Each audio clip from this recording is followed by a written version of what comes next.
नमस्कार दोस्तों। एक और सेशन आपके साथ में है जिसमें इकोनॉमी के बहुत इंपॉर्टेंट कॉन्सेप्ट पर डिस्कस करेंगे।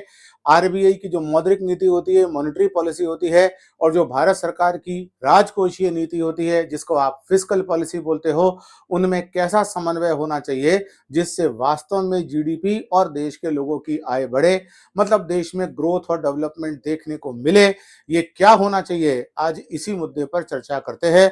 तो जुड़े रहिए मेरे साथ इस सेशन में, जिसमें हम विस्तार से चर्चा करेंगे कि आरबीआई की मौद्रिक नीति और भारत सरकार की जो फिस्कल पॉलिसी है, राजकोषीय नीति है, उसके बीच में समन्वय कैसे अपनाना चाहिए। तो जैसा कि आप लोग जानते हो कि लंबे समय से, यानी कि पिछले जो उसको कह सकते हैं कुछ महीनों से, आप पिछले अप्रैल से बात अगर कर ले और फिर जून में कर ले, जो लास्ट 2 मीटिंग्स आरबीआई की हुई है, उन दोनों में आरबीआई ने रेपो रेट में कटौती की है।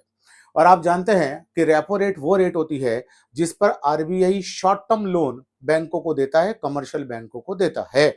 और अगर इस रेट में कटौती होती है, इसका मतलब क्या है, जरा देखते हैं इसका मतलब क्या है। मान लीजिए कि ये रहा आरबीआई, ये रहे बैंक, और बैंकों से जुड़े हुए कौन होते हैं, कस्टमर। आरबीआई बैंकों को लोन पहले मान लीजिए 6% के रेट पर देता था।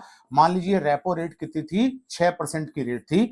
मतलब शॉर्ट टर्म लोन, 1 दिन का, 7 दिन का, 14 दिन का, 21 दिन का, इतना शॉर्ट टर्म लोन आरबीआई बैंकों को 6% की रेट पर देता था। और जैसा मैंने कहा कि अप्रैल में भी और जून में भी इस रेपो रेट में कटौती हुई और वर्तमान में ये लगभग 5.50% के करीब आ गई। इसका मतलब अब आरबीआई बैंकों को सस्ती रेट पर लोन दे देगा। और जब बैंकों को सस्ती रेट पे लोन दे देगा, तो बैंक पहले अगर 6% की रेट पे लेकर कस्टमर को मान लीजिए कुछ 6.5-7% की दर देते थे, तो जब अब इनको 5.5 पर ही मिल जाएगा, तो ये कस्टमर को पहले के कंपैरिजन में कम रेट पर देने लग जाएंगे कि नहीं। और अगर इन्होंने पहले के कंपैरिजन में कम रेट पर लोन ऑफर कर दिया कस्टमर को, तो कस्टमर ज्यादा लोन लेने के लिए प्रोत्साहित होगा। और ज्यादा लोन लेने को जब वो प्रोत्साहित होगा, तो अल्टीमेटली वो मार्केट में डिमांड को बढ़ाएगा कि नहीं बढ़ाएगा। अगर ये सामान्य कस्टमर है तो अपनी कंजम्पशन डिमांड को बढ़ाएगा, और अगर ये कोई बिजनेसमैन है तो उधार लेकर इन्वेस्टमेंट को बढ़ाएगा। इसका मतलब आरबीआई जब रेपो रेट में कटौती करता है, तो उसका उद्देश्य होता है कि मार्केट में वो लिक्विडिटी को फ्लो करवाए, तरलता को बढ़वाए। और यही आरबीआई का एम है। और आरबीआई की इस नीति को बोलते हैं विस्तारवादी मौद्रिक नीति, या जिसको आप कह सकते हो कि एक्सप्लेनेशनरी जो मॉनेटरी पॉलिसी जो है वो कहा जाता है।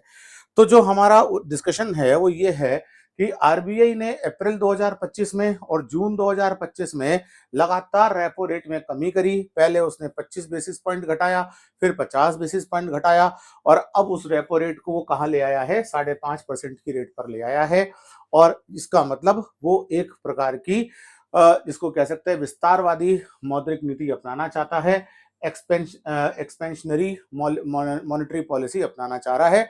मतलब मार्केट में लिक्विडिटी एक्सपेंड हो, लोन एक्सपेंड हो, डिमांड बढ़े, ये सब वो करना चाह रहा है। अब इन सब से जो होने वाला है उसके वो उसका सरकार के साथ में क्या है समन्वय, जरा उसको देखते हैं। एक चीज और, आरबीआई का जो फोरकास्ट है हमारी जीडीपी के संदर्भ में, वो ये है कि वो 6.5% के करीब रहेगी। और हमारी इन्फ्लेशन की रेट जो है वो 2 से 4% के बीच में, जो बैंड होता है उसी के बीच में रहेगी। और इन सब के कारण चूंकि इन्फ्लेशन कंट्रोल है, जीडीपी बहुत ज्यादा नहीं है, तो आरबीआई चाहता है कि जीडीपी बढ़े, और इसीलिए उसने मौद्रिक नीति को कैसा बनाया है जिससे कि मार्केट में ज्यादा से ज्यादा मनी का फ्लो हो। तो इससे उम्मीद क्या है कि प्राइवेट इन्वेस्टमेंट बढ़ेगा। अरे भाई, लोन सस्ता मिलेगा तो बैंकों से लोन लेकर लोग प्राइवेट इन्वेस्टमेंट को बढ़ाएंगे कि नहीं बढ़ाएंगे। तो मार्केट में प्राइवेट इन्वेस्टमेंट अगर बढ़ेगा, लोग ज्यादा से ज्यादा बिजनेस इत्यादि में निवेश करेंगे, तो अल्टीमेटली लोगों को रोजगार मिलेगा, इनकम बढ़ेगी, ग्रोथ होगी, है ना। इन्वेस्टमेंट बढ़ेगा तो इन्वेस्टमेंट बढ़ने का सीधा सीधा प्रभाव क्या होता है कि उत्पादन बढ़ेगा, जीडीपी बढ़ेगी, और जीडीपी बढ़ने का प्रभाव क्या होता है, लोगों की इनकम बढ़ेगी।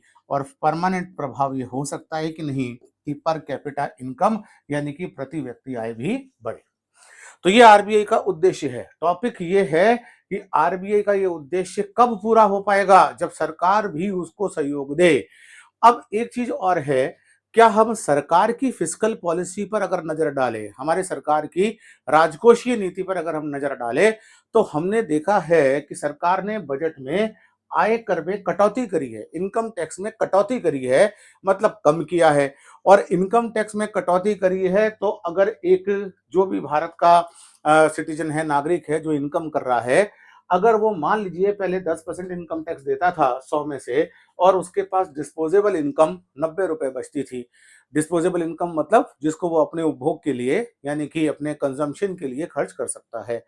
अब अगर सरकार ने इसको कटौती करके मान लीजिए 8% कर दिया, है ये अज्यूम कीजिए, मान लीजिए 8% कर दिया, तो अब उसके पास डिस्पोजेबल इनकम कितनी बढ़ेगी? 92। और अगर ये 92 हो गई उसके पास, मतलब 90 की बजाय 92 रुपए उसके पास बचने लगे, तो वो मार्केट में ज्यादा से ज्यादा कंजम्पशन एक्सपेंडिचर को बढ़ाएगा या नहीं बढ़ाएगा? बिल्कुल बढ़ाएगा। एक तरफ आरबीआई की मॉनेटरी पॉलिसी लोगों की डिमांड बढ़वा रही है, आरबीआई की मॉनेटरी पॉलिसी प्राइवेट इन्वेस्टमेंट को बढ़ा रही है।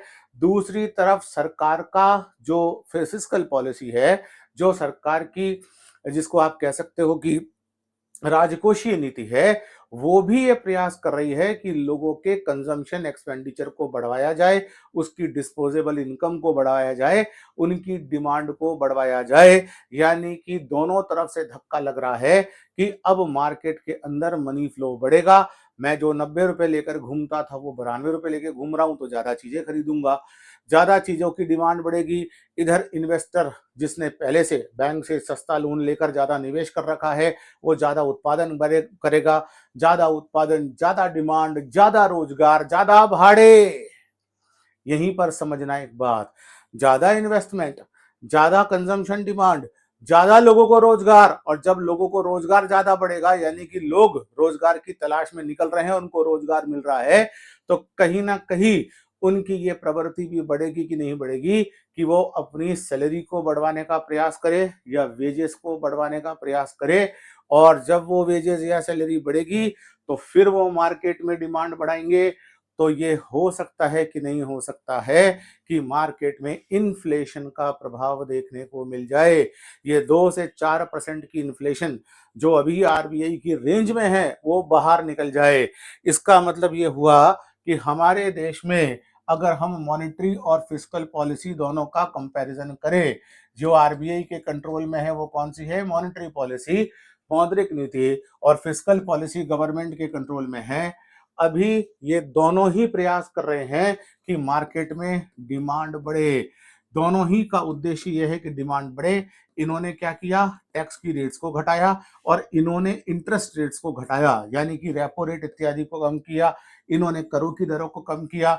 इन सब का परिणाम क्या आ सकता है कि जीडीपी बढ़े, बहुत अच्छा परिणाम है। इसका दूसरा परिणाम यह आ सकता है कि जीडीपी बढ़ने के बाद लोगों की इनकम बढ़े।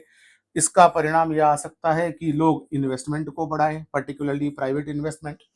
और इन सबका परिणाम यह आ सकता है कि फाइनली लोगों की खर्चे करने की प्रवृत्ति बढ़े। और आप सब जानते हैं कि खर्चे करने की प्रवृत्ति बढ़ती है तो मार्केट की इन्फ्लेशन, महंगाई भी बढ़ती है। मुद्रास्फीति और ग्रोथ कपल्ड होती है, साथ साथ आती है।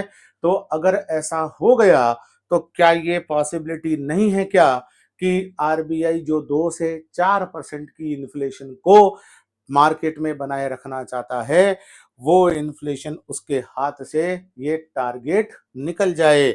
और यही हमारे डिस्कशन का मोटिव है, उद्देश्य है कि दोनों का, सरकार और आरबीआई का पॉलिसी कोऑर्डिनेशन होना चाहिए। मॉनेटरी पॉलिसी और फिस्कल पॉलिसी में ऐसा कोऑर्डिनेशन होना चाहिए कि अगर एक पॉलिसी अगर विस्तारवादी है तो दूसरी पॉलिसी उतनी ज्यादा विस्तारवादी ना हो। नहीं तो स्थिति यह हो सकती है कि दोनों तरफ से अगर डिमांड को पुश मिला, दोनों तरफ से अगर कंजम्पशन को पुश मिला, दोनों तरफ से अगर प्राइवेट इन्वेस्टमेंट और इवन गवर्नमेंट इन्वेस्टमेंट को पुश मिला, तो मार्केट में इन्फ्लेशन आ जाएगी। और दूसरी तरफ जरा समझिए, चूंकि सरकार ने टैक्स की रेट को घटाया है, अगर गवर्नमेंट ने टैक्स की रेट को घटाया है तो इसका मतलब गवर्नमेंट का जो रेवेन्यू गवर्नमेंट को मिलता था वो पहले के कंपैरिजन में घटेगा कि नहीं घटेगा? अरे भाई, अगर सरकार पहले 30% टैक्स लगाती थी और अब अगर सरकार ने टैक्स 25% कर दिया, तो नागरिकों से जो गवर्नमेंट के खजाने में पैसा आता है वो घटेगा, और अगर वो घटेगा तो सरकार का फिस्कल डेफिसिट भी बढ़ सकता है, राजकोषीय घाटा भी बढ़ सकता है। तो क्या क्या इसके नकारात्मक प्रभाव फोर साइटेड तरीके से आ सकते हैं, जरा उसको देखते हैं। अगर दोनों के बीच में, मतलब दोनों ने, आज इंडिया में कंडीशन क्या है कि चाहे आरबीआई हो चाहे गवर्नमेंट हो, दोनों ने एक्सपेंशनरी पॉलिसी अपना रखी है, मार्केट में मनी फ्लो बढ़वाने की पॉलिसी अपना रखी है। परिणाम स्वरूप इसका एक परिणाम तो ये आ सकता है कि इन्फ्लेशन हमारे जो 2 से 4% का बैंड है उससे बाहर निकल जाए, और दूसरा परिणाम ये आ सकता है कि सरकार का फिस्कल डेफिसिट बढ़ जाए, सरकार का राजकोषीय घाटा बढ़ जाए। और अगर ऐसा हो गया तो स्थिति बड़ी गंभीर हो सकती है। एक प्रकार से सरकार जब घाटे की अर्थव्यवस्था चलाएगी, ज्यादा घाटे की, तो वो नागरिकों को महंगाई में राहत भी नहीं दे पाएगी, और दूसरी तरफ नागरिकों की महंगाई बढ़वाने में, नागरिकों ने जो खर्चे करे, डिमांड बढ़वाई, उसको बढ़वाने में सरकार और आरबीआई दोनों का कंट्रीब्यूशन भी रह जाएगा। मतलब हम जो उद्देश्य पूरा करना चाहते हैं वो उद्देश्य पूरा हो नहीं पाएगा। आपको जानकर आश्चर्य होगा कि इस प्रकार का काम अमेरिका के अंदर हुआ है, यूके और अमेरिका दोनों के अंदर। वहां पर सरकारों ने यह काम किया है कि अगर वहां की सरकार अगर अगर कहीं ना कहीं फिस्कल रिलीफ दे रही है, अगर कहीं ना कहीं टैक्स कट्स कर रही है, तो वहां पर जो फेडरल बैंक्स है उन्होंने बाकायदा अपनी रेट्स को कम नहीं किया बल्कि बढ़ाया है, ताकि एक तरफ से पुश मिले और दूसरी तरफ से उसको रोकने का भी बंदोबस्त हो। एक तरफ से डिमांड को पुश मिले और दूसरी तरफ से उसको रोकने का भी बंदोबस्त हो, अदरवाइज मामला उनके हाथ से निकल सकता है। अब जरा एक रोचक डेटा को देखते हैं। जैसा कि आप जानते हैं कि फरवरी 2025 में जो भारत ने बजट घोषित किया था, उसमें इनकम टैक्स में कटौती घोषित की, और होना ये चाहिए था कि इनकम टैक्स में कटौती होने के बाद लोगों की खर्च करने की प्रवृत्ति बढ़नी चाहिए थी, क्योंकि उनकी डिस्पोजेबल इनकम बढ़ने वाली है। हालांकि बढ़ी नहीं है भाई, क्योंकि सरकार ने बजट में घोषित किया है, उसके बाद अगले साल आप इनकम टैक्स रिटर्न भरोगे, उसके बाद आपकी टैक्स में कटौती का फायदा होना शुरू होगा। तो हुआ ये कि भारतीयों ने एक नई प्रवृत्ति दिखाई, और वो नई प्रवृत्ति क्या है? एसबीआई का एक डेटा है, और वो डेटा ये है कि कहीं ना कहीं भारत के अंदर उतनी ग्रोथ रेट अचीव हुई नहीं। अगर आप ध्यान से देखोगे तो भारत के अंदर समृद्धि दर उतनी अचीव हुई नहीं जितनी की अचीव होनी चाहिए थी। एसबीआई का डेटा क्या कहता है, जरा हम ध्यान से देखते हैं। अगर हम देखें तो हमारे देश के अंदर हालिया एक रिपोर्ट आई है एसबीआई की, जो कहती है मई 2025 में जो जो हमारे देश के अंदर ऋणों में वृद्धि थी वो 9% की रेट पर आ गई है। यानी कि जो हमारे बैंकों के द्वारा क्रेडिट जाता था मार्केट में, उसमें 9% की कमी हो गई है। अरे भाई, एक तरफ तो सरकार चाहती है मार्केट में पैसा बढ़े, एक तरफ मार्केट में जाने वाले क्रेडिट में कमी हुई है, और साथ साथ में हमारे देश के अंदर बेरोजगारी की दरें जो है वो बढ़ गई है, अनएम्प्लॉयमेंट की रेट 5.6 हो गई है, और जो मई 2025 में कितनी थी 5.1, वो बढ़कर कितनी हो गई है, मई 2025 में वो 5.6 हो गई है, जो पहले कितनी थी 5.1 थी। और ध्यान से देखिए कि हमारे देश के अंदर ये सिचुएशन आ रही है कि लोगों को जो इनकम टैक्स का फायदा मिला ही नहीं है, उसके बाद जो विंडफॉल टैक्स गेन जो एक तरह से उनको होने वाला है, वो उसको देखकर फ्यूचर में खर्चे करने ही नहीं जा रहे हैं। वो बेसिकली क्या कर रहे हैं, वो बेसिकली कहीं ना कहीं अभी भी वही प्रवृत्ति दिखा रहे हैं जो प्रवृत्ति वो पहले दिखा रहे थे। इसका मतलब, इस पूरे के पूरे डिस्कशन का मतलब सिर्फ इतना है कि हमें इस बात का सदैव ध्यान रखना चाहिए कि दोनों पॉलिसीज के बीच में कोऑर्डिनेशन होना चाहिए। अगर एक तरफ सरकार की पॉलिसी भी विस्तारवादी हुई, आरबीआई की पॉलिसी भी विस्तारवादी हुई, तो नुकसान ये हो सकता है कि इन्फ्लेशन की रेट्स बढ़ जाए और फिस्कल डेफिसिट भी बढ़ जाए।